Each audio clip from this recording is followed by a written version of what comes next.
This is Prince. I'm here after being away from YouTube for a while. I have a lot of updates, but I really wanted to make a video because I'm now 6 months into my book submissions process for my debut memoir, An Exodus, an Un-American Memoir. And this process has honestly been one of the most trying things in my career. And I just think it's really important to sit down and talk about why book submissions can be challenging, what some of the just like hard-earned lessons I've learned so far in this process, and just kind of give you some general updates about what I've been up to because it has been a wild 6 months. So I'm basically gonna sort of break down a little bit of what I've been doing over the past few months, what submissions has been like since I'm still on submissions. I'm still trying to find a home for this memoir. I do have a few updates that I can't really be super specific on, but let's get into it.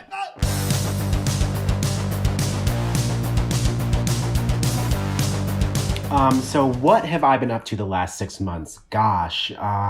So in December and January, I did a residency at Studios of Key West in Key West, Florida. It was a month. It was an amazing experience. To watch that video, check in the corners of this video. I went to Norton Island. I had a great time. I finished a lot of the novel that I'm currently finishing right now. And then I went to Jamaica for 10 days, which was really amazing, really intense trip. Also have a video about that on this channel. Check that out. And honestly, it's been a pandemic, so I have been home a lot. I haven't really been freelancing. I've been working on my novel. I've been applying to different residencies, grants. I won the Crossover Award from the Hurston Wright Foundation, which was really amazing. Morgan Jerkins, a New York Times bestselling author, shared some really kind words about my book. Living at home, I moved into a new spot in Columbus. I hung out in Moline, Illinois for a few weeks to help a friend who was going through a crisis. I went to Mexico. I traveled to Mexico with my friends.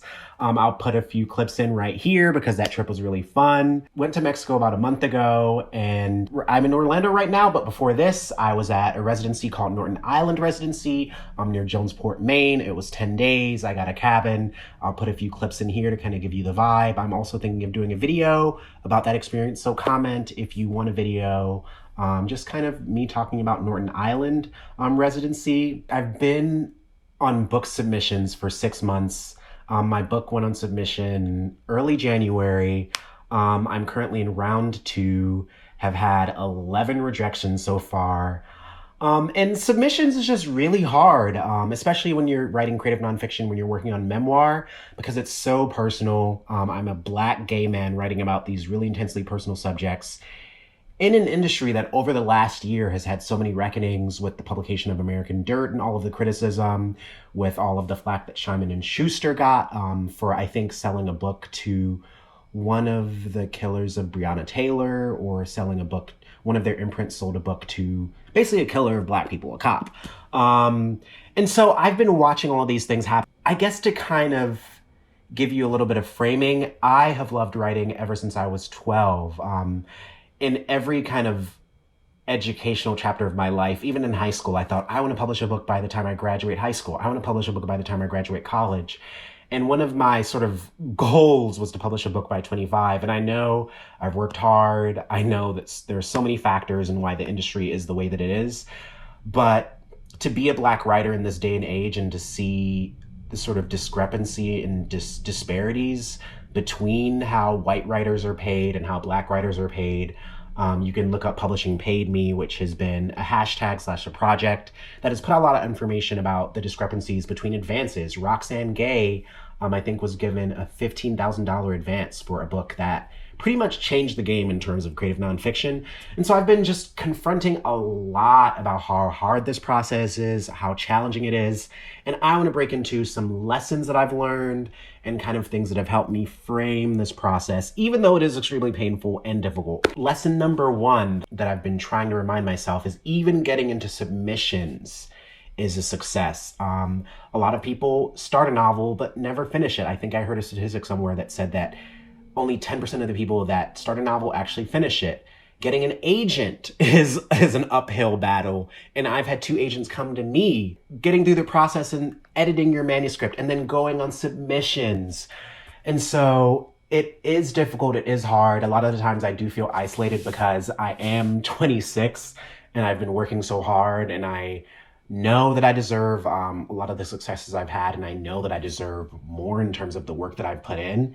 But sometimes it's helpful to just tell yourself, like, bruh, you've been working hard, and the fact that you're even here is a success. So, lesson number one, reaffirm yourself in the fact that you've worked hard, that you've gotten to where you are with the help of your community, with your own rigor, with your own craft, and really kind of center that, because you're going to forget it, and affirming it within yourself will make it easier to remember when things get hard. Lesson number two, the rejection part of the submissions process has just been so difficult. I learned very quickly that I'm not the kind of writer that wants to read all of the rejections, wants to go through them, especially when you're submitting to a lot of publishing houses that might have white editors or editors whose races you don't know. And if you're of a marginalized identity, it can be really hard to see your life in a project that you've worked on for years be distilled into a paragraph or less of feedback that can be really vague. And I have tried to like kind of weave through the feedback and different reasons why editors have said, no, this isn't the right thing for us.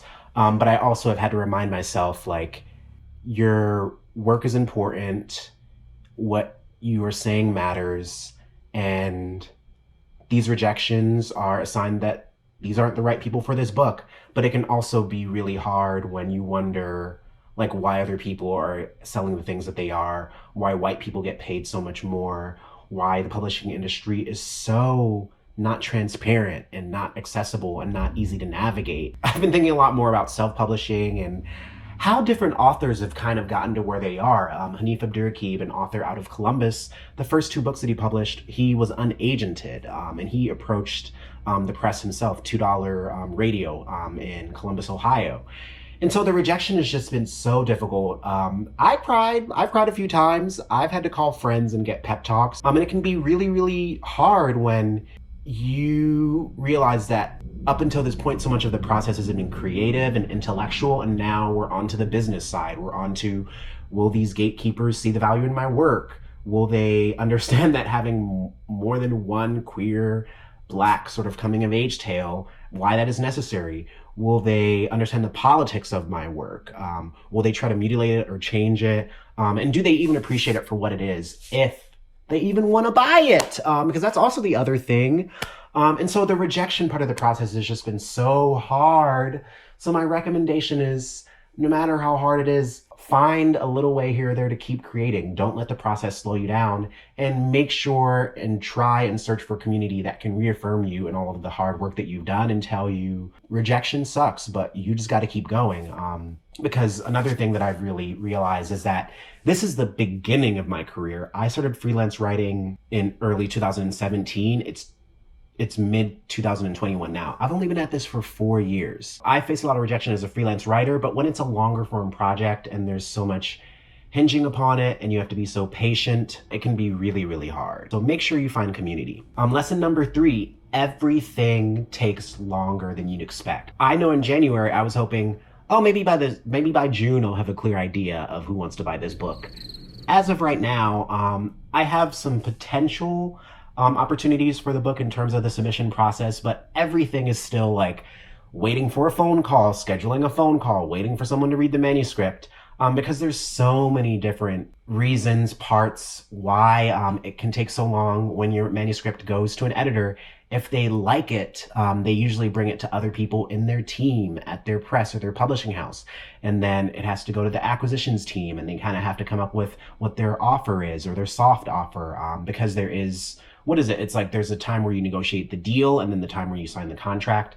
And so getting the approval of so many different people in a press can take a long time. Reading a manuscript can take a long time. Different editors have different styles of communicating. Some will be really keen on updating you, and other people, they just won't even respond to a query letter or a pitch letter that your agent has sent to them. And so a lot of the places on my submissions list, because it's a pandemic or because of other reasons, some places just don't respond at all, especially some of the places that I really wanted my book to end up at. I just had to realize there's so many factors, And if you're an anxious person, if you're the kind of person that's going to be thinking about this kind of stuff all the time, fill your time and energy and space with other things, because it's okay to be stressed about it, but it's not okay to have your entire kind of existence and emotional world hinge upon, did an editor get back? Because it's going to take forever. It's going to take forever. Like, I've had points in this process where I'm like, if this book doesn't sell, I mean, so be it.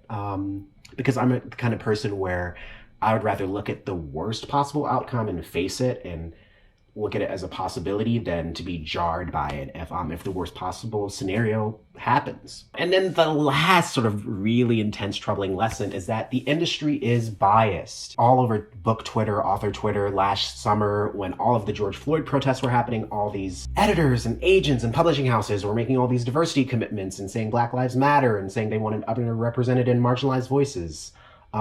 For me, as a Black queer writer, I don't feel any of that energy. I don't feel any of that smoke. These white people, editors, aren't pulling up. I think the most painful part of the submissions process is that I've had to confront or reconfront the fact that this industry, which is writing, which has saved me, which helped me come out, which helped me navigate college, writing after college helped me kind of figure out my ideals about being an adult. It's helped me understand my own cultures and has inspired me to do so many things and has brought me to so many different places in the world. This industry is racist. It does have a lot of racism. It has a lot of gatekeeping. And so to work so hard towards a dream that has felt like this sort of, I won't say that writing has felt like an escape, but it's felt like something that is completely my own. I've earned it and I've put in the work to be the writer that I am today. And so to suddenly be in a process where you're seeking so much outside and external validation, it's really jarring. And I think submissions can be really hard, especially when you're Black, when you're marginalized. And I've just been thinking about all of the Black writers that have come before me, that have sacrificed, that worked for nothing, that lived penniless, that died penniless, that really just struggled to make their work be seen. And I think for me as a millennial, someone with the internet, with the access to all of the resources that I've worked to find, I struggle between like working hard and understanding that Black artists just aren't rewarded that much, and then also weighing like, what is my actual worth and what will I not accept? And I think it's great to have people be interested in your work, to maybe want to buy it, but it's also important to be wary of what these people's intentions are. Do they get your politics? Do they get your background? Regardless of an editor's or a person's identity, can they make your work better? And are they invested in your career and your craft in the short term or the long term? And depending on what kind of project you're working on, sometimes having someone who's invested in the short term is good. Having someone invested in the long term is even better, in my opinion. Submissions is hard. Thank you for watching this video. Please comment below with what kind of writing videos you want to see. Are there other things about the submission process that you would like to learn? And if you're a writer on submissions, come into the comments and let me know what it's been like for you and any tips or advice that you'd have for other writers. And once again, my name is Prince. I'm a YouTuber, writer, organizer, also the host of the Creative Hour podcast, and I'm trying to get published. So stay tuned. Hopefully I'll have some more news for you soon about the book. I mean, we'll see. I'm having some big boy phone calls coming up soon. But till next time,